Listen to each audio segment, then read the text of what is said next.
शाळेमध्ये माझं प्राथमिक माध्यमिक मी म्हणजे मॅट्रिक पर्यंत तिथं शिकलो. 11वी पासून तर B.Com फायनल तर इंग्लिश मीडियममध्ये सरस्वती भुवन कॉलेज संभाजीनगर, तेव्हा औरंगाबाद नाव त्याचं होतं, त्या ठिकाणी झालं. आणि आज परमपूज्य डॉक्टर बाबासाहेब आंबेडकर युनिव्हर्सिटी ज्याचं नाव आहे, आमच्या वेळेला मराठवाडा युनिव्हर्सिटी नाव होतं, त्या ठिकाणी माझं MBAचं पोस्ट ग्रॅज्युएशन 92-93 मध्ये मी पास आउट झालो. Thank you sir. मी सफिया सय्यद, मी रेड्डी हायस्कूल युथ आरोग्यामध्ये शिकते, 10th स्टँडर्डमध्ये शिकते. तुमचे लहानपणीचे ध्येय काय होते? मला धीरूभाई अंबानी का बनू शकत नाही, मी पण इतके विमान विकत का घेऊ शकत नाही, म्हणून मी MIDC मध्ये जागा पण घेतली होती. आणि मला तिथं काम, मला व्हिडिओ कॉलचा कॉल पण आला होता. मी जेव्हा MBA झालो तर मला व्हिडिओ कॉलचा पण कॉल आला होता की मला व्हिडिओ कॉलचा पण कॉल आला होता. आणि हा ध्येय होता.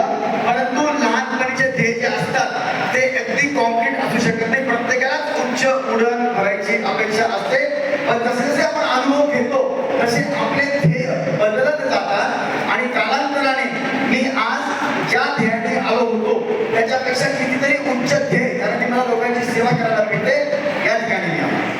मी श्रीमती राधाबाई माधवकर विद्यार्थी आहे. माझं नाव तपस्या जाधव आहे. तुमचे आदर्श व्यक्ती कोण होते? आणि व्हेरी गुड. माझे राजकारणातले विचारते का बेटा तू? हो. राजकारणातले माझे आदर्श व्यक्तिमत्व माननीय बाळासाहेब ठाकरे आणि अटल बिहारी वाजपेयी हे दोन. मला जेव्हा पहिल्यांदा मी अपक्षानंतर भारतीय जनता पार्टीचा मी हे भरला, फॉर्म भरला मला याच्यात, कारण की मी त्याच्या अगोदर जिल्हा परिषद मध्ये मी 2000 साली राजकारणात आलो. 2000 साली मी ग्रामपंचायतचा सदस्य बनलो, उपसरपंच बनलो. आमचं महिलांचं रिझर्वेशन होतं, मी 14 सीट निवडून आणले माझं पॅनल उभं करून. मी उपसरपंच झालो. 2002 मध्ये जिल्हा परिषद लढलो. 2002 ते 2007 जिल्हा परिषद सदस्य होतो. 2005 ते 7 बांधकाम आणि अर्थ खात्याचा सभापती होतो. त्यानंतर 2009 ला मी अपक्ष आणि 2002 ते 7 मी भारतीय जनता पार्टीचाच जिल्हा परिषद सदस्य होतो. नंतर 9 ते 14 माझ्या इकडे माझ्याच मित्र पक्षाला सीट सुटल्यामुळे मला ते मिळालं नाही, म्हणून मी अपक्ष राहिलो. आणि 14 आणि 19 आणि आता 24 ला मी भारतीय जनता पार्टीचं कमळ याच चिन्हावर निवडणूक लढवत आहे. थँक्यू. तर मी श्रीमती राधाबाई माधवलालजी दूध कन्यामध्ये शिकते. तर माझा असा प्रश्न आहे की हे जे संस्कार आहे, तुम्ही जे हे पुण्याचं काम करीत आहात, तर हे काम करण्यासाठी तुम्ही आमच्यापर्यंत हे संस्कार पोहोचण्यासाठी तुम्हाला हे कोणी सांगितलं? बेटा मला खरं म्हणजे पहिल्याकडनंच अशा लहानपणापासूनची आवड आहे. मी निबंध कलेतही पहिला यायचो. आमचे गुजर सर असायचे. आम्हाला खरं म्हणजे आता जर आपल्या आईवडिलांनी आपल्याला काही बोललं किंवा शिक्षकांनी थोडा जरी मारला तरी आपल्याला राग येतो.